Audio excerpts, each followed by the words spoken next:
Halo Rebahaners, dimanapun kalian berada, bagaimana kabarnya? Kembali lagi bersama saya John. Ora, still in the house. Setelah beberapa pekan terakhir kurang merasakan adrenalin yang membuat pori-pori kulit Anda terbuka dan kurang membuat jantung Anda terpacu, kali ini saya akan kembali mengaktifkan jiwa-jiwa brutal dalam diri Anda dengan merangkum sebuah film tentang pembunuh bayaran asal Jepang yang memiliki potensi untuk setara dengan John Wick. Pembunuh bayaran ini katanya menjadi urban legend di Jepang dan sangat amat detail dalam membunuh target, tak pernah gagal dan tak pernah meleset dalam menembak sasarannya. Penasarin? Langsung saja pasang handsfree, simetriskan posisi rebahan, kencangkan celana Anda, selamat menonton dan cekicrot. Cekicrot.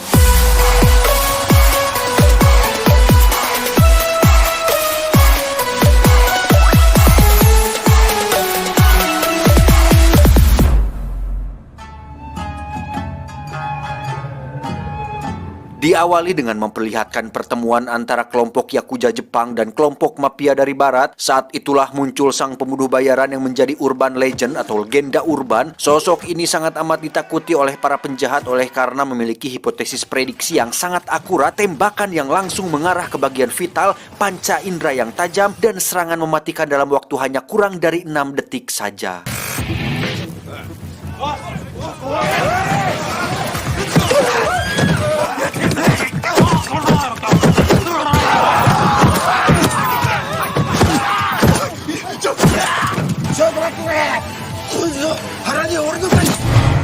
Sosok yang mendapat julukan The Fable alias mitos ini memiliki kehidupan yang berbeda dengan orang normal. Salah satunya adalah tontonan yang sering membuatnya tertawa, yakni iklan Jakal yang di situ ada seorang pria pertengahan umur menari dengan ekspresi konyol yang bagi sebagian orang mungkin dianggap cringe dan biasa saja, tapi untuk The Fable, sosok ini sangat amat lucu baginya.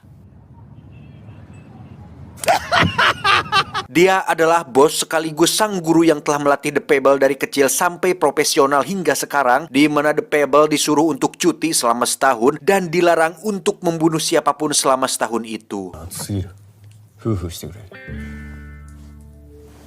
Selain mendapat nama samaran baru yakni Akira Sato, The Fable juga akan ditemani oleh Yoko, seorang wanita yang selama ini mengantar jemputnya dalam melakukan pekerjaan, dan dia akan menjadi adiknya selama cuti itu berlangsung.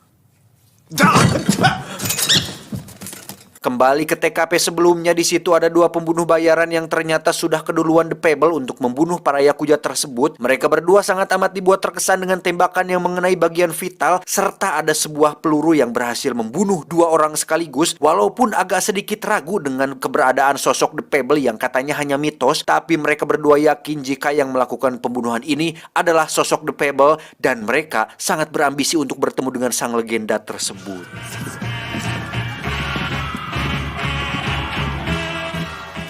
Singkat cerita, The Fable dan Yoko pun akan cuti di Osaka, di mana di situ mereka akan dititipkan kepada salah satu rekan si bos, yakni sang ketua Yakuza lokal bernama Ebihara. Ini babangusnya. Beliau sebenarnya agak keberatan dititipkan seorang The Fable karena secara logika, siapa atuh yang tidak was-was dan resah jika seorang pembunuh bayaran mematikan ada di dekat kita?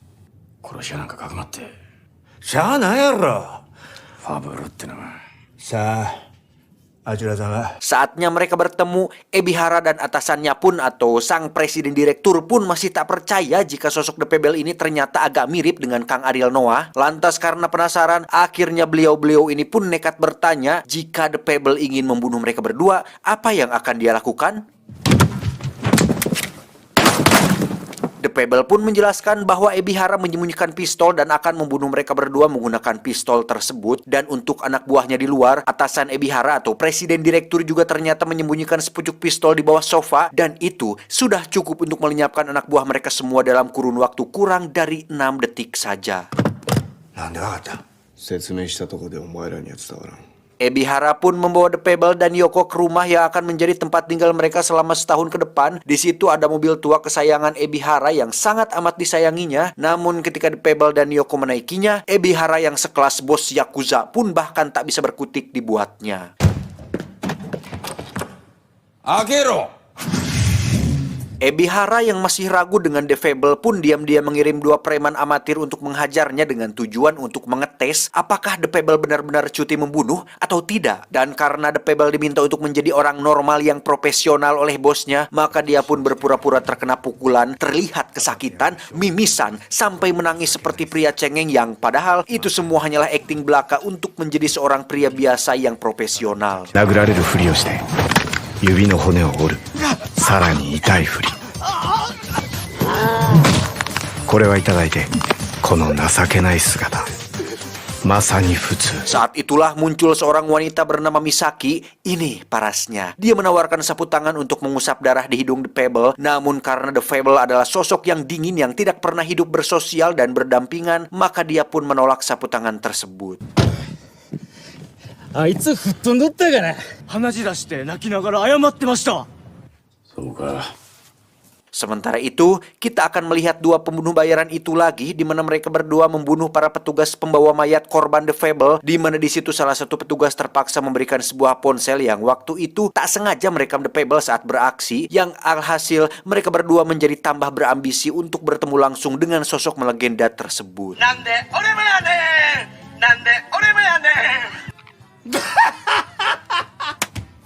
Ebihara sendiri masih penasaran dengan The Fable yang berniat untuk cuti membunuh, maka dari itu dia melakukan tes kedua dengan mengajaknya bertemu dengan seorang pegulat yang telah melakukan berbagai tindakan kriminal seperti merampok, memperkosa, termasuk melakukan penipuan kepada kelompok Ebihara. 傷害、強盗、強姦、殺せ。 Dan karena terus dipaksa, akhirnya The Fable menggunakan topeng legend itu lagi, kemudian menghampiri si pegulat dan melumpuhkannya dalam waktu kurang dari 6 detik saja. カウントしようか。勝手にせえ。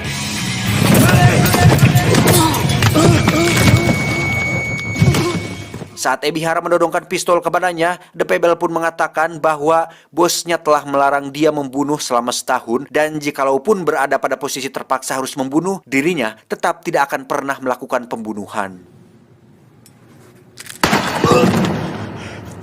Ebihara pun menemui atasannya yang merupakan presiden direktur Yakuza, di mana beliau baru mendapatkan kabar yang meresahkan tentang kebebasan salah satu anak buah Ebihara yang suka sekali berbuat onar. Dia bernama Kojima, seorang maniak polontong yang suka sekali membuat masalah, membunuh seenaknya, menikam seseorang secara tidak puguh-puguh, dan sangat sulit sekali untuk diatur. 小島出所早まってよかったな。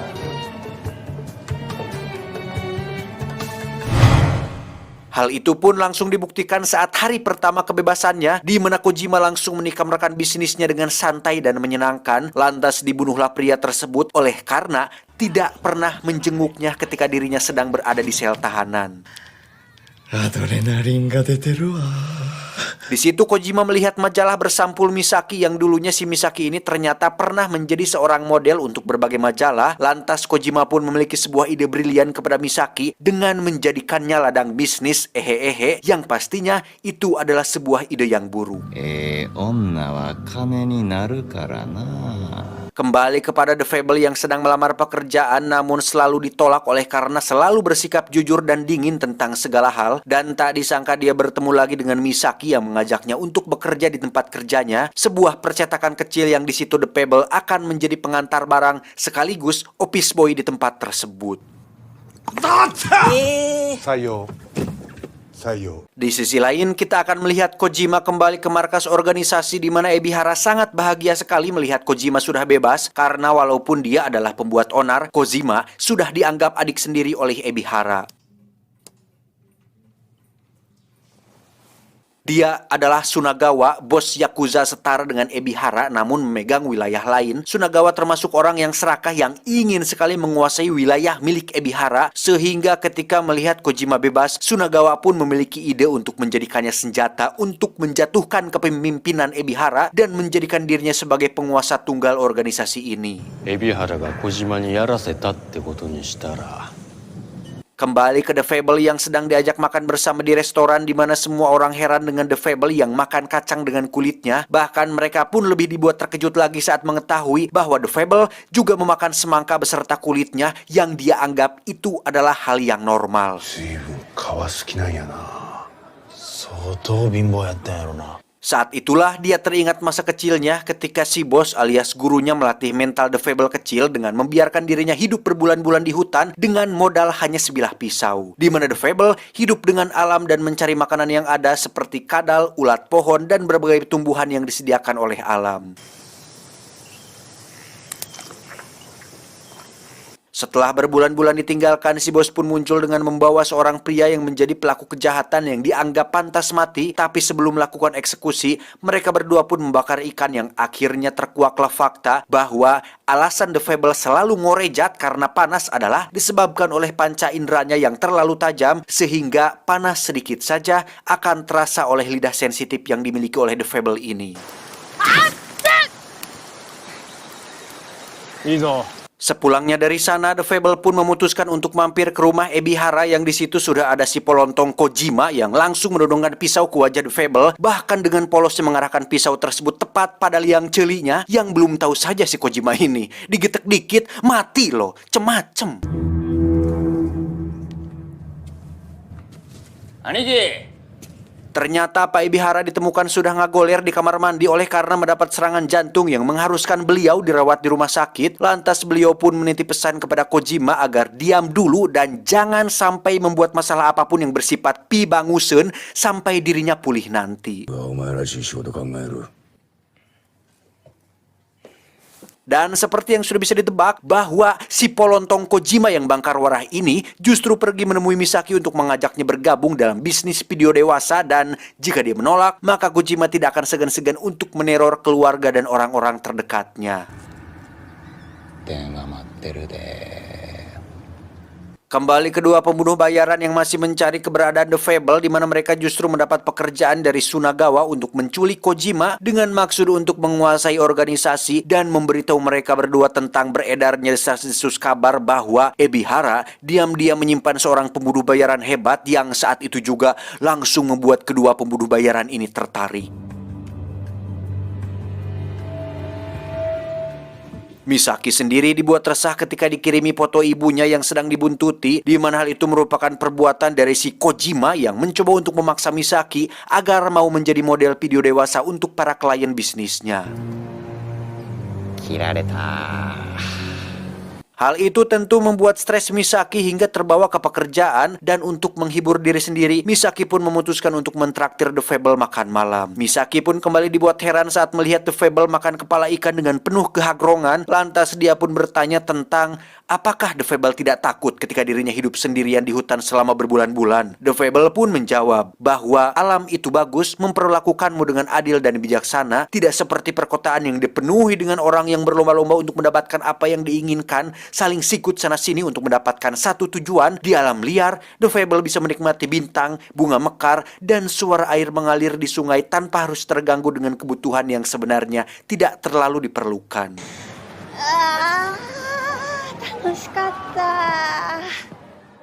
Sepulangnya makan malam, Misaki pun pergi ke tempat Kojima untuk menuruti permintaannya, yaitu untuk teken kontrak untuk menjadi model bisnis kejantanan, yang sebenarnya Misaki terpaksa melakukan hal itu demi keselamatan sang ibu yang terus dibuntuti. Saat itulah Kojima didatangi oleh dua pembunuh bayaran yang langsung membawa dia dan Misaki untuk diserahkan kepada Sunagawa.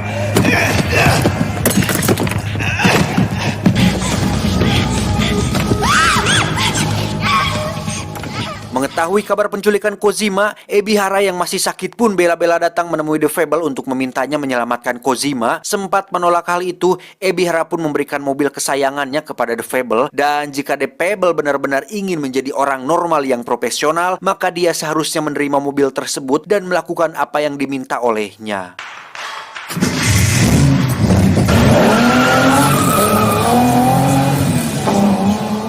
Dengan kemampuan hipotesis prediksinya, The Fable pun mencoba untuk memeriksa TKP di tempat di mana Kojima diculik, di mana dia dibuat terkejut saat mengetahui bahwa Misaki ternyata ada di sana juga saat penculikan itu terjadi. Dan dari analisa yang dilakukannya, The Fable yakin jika Misaki juga ikut diculik oleh karena kebetulan sedang berada di sana.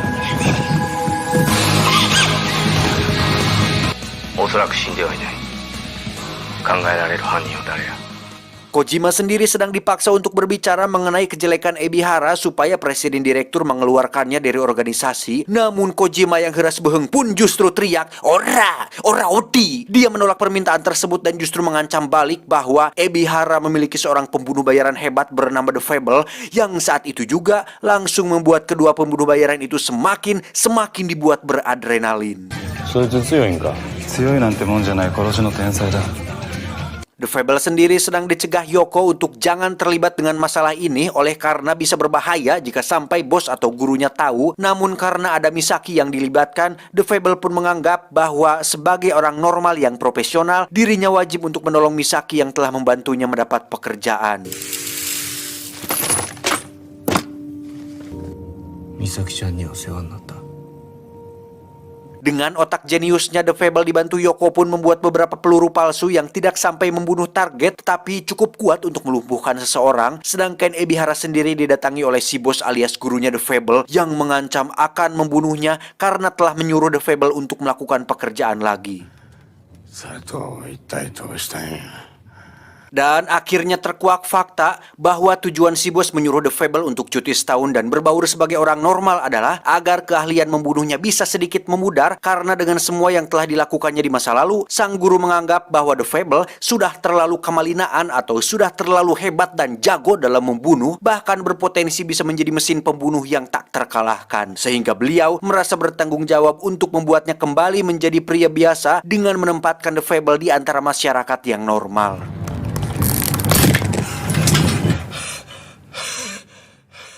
Kembali ke The Fable dan Shiyoko yang sudah siap untuk masuk ke markas Sunagawa, di mana The Fable pun melakukan aksi Jackie Chan dengan naik ke atas gedung. Lantas dia melumpuhkan salah satu anak buah Sunagawa yang sedang mencoba untuk memperkosa Misaki. Saat itulah Yoko menyuruh The Fable untuk menenangkan Misaki oleh karena dia adalah orang normal yang tidak terbiasa dengan kekerasan.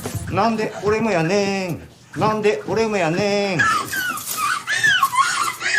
Setelah mengamankan Misaki, kini The Fable tinggal menyelamatkan Kojima yang ditempatkan pada posisi fobia ketinggian. Lantas dia pun menggunakan pintu berlapis baja untuk menahan tembakan mereka semua. Dan setelah peluru mereka semua habis, kini gilirannya untuk menembak dan berhasil menyelamatkan Kojima yang hampir saja terjatuh ke lantai bawah.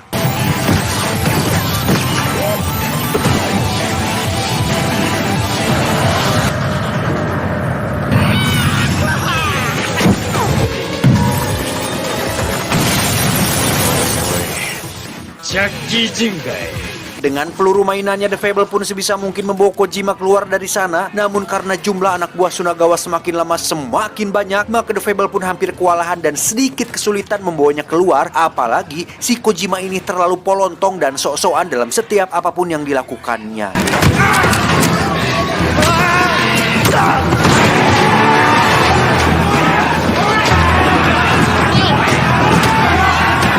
Dan sialnya, Misaki yang seharusnya ngajedog pun justru dengan bodohnya malah keluar dari tempat aman, di mana dia akhirnya tertangkap oleh si pembunuh bayaran bersweater merah yang membuat Misaki harus melompat dan nyaris terjatuh ke dasar gedung.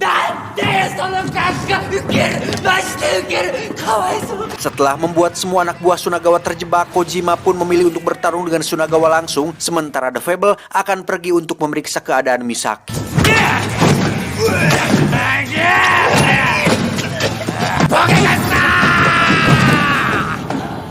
Namun saat akan menyelamatkannya, muncullah si pembunuh bayaran berhoodie yang langsung menyerangnya, di mana mereka berdua terlibat adu tembak jarak dekat yang hampir membuat The Fable terbunuh.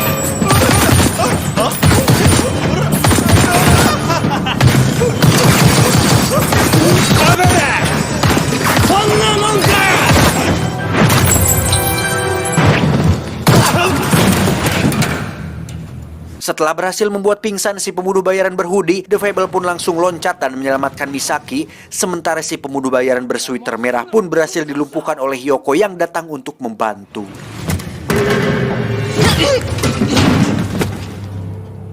Setelah semua selesai, Misaki pun dibawa kembali ke rumah oleh anak buah Ebihara yang menyamar sebagai The Fable abal-abal, sehingga Misaki tidak akan pernah mencurigai bahwa Akira Sato adalah The Fable. Di TKP sendiri kita akan melihat bahwa The Fable berhasil tidak membunuh satupun dari mereka semua. Bahkan si pembunuh bayaran pun masih selamat karena memang The Fable sengaja membuat tembakannya meleset. Tapi tiba-tiba... Ya, muncullah si bosnya The Fable yang langsung membunuh mereka berdua karena dianggap bisa menjadi ancaman bagi kehidupan normal yang kini sedang dijalani oleh The Fable. Kojima sendiri dibawa ke hadapan Ebihara yang sudah muak dengan tindakan onar yang dilakukannya. Lantas beliau pun berkata, "Kojima, kau sudah kusuruh untung aja dong, jeng. Masih saja berbuat onar. Ora!" Pak Ibihara pun membunuh Kojima lantas memberikan foto kematiannya kepada Sunagawa supaya keadaan di antara dua kelompok mereka sekarang menjadi damai. Dari awal memang si Kojima lah biang keroknya. The Fable sendiri terlihat sedang di loteng bersama dengan burung peliharaannya sambil membakar ikan balanak yang kembali membuatnya kepanasan. Tamat, ending yang cukup.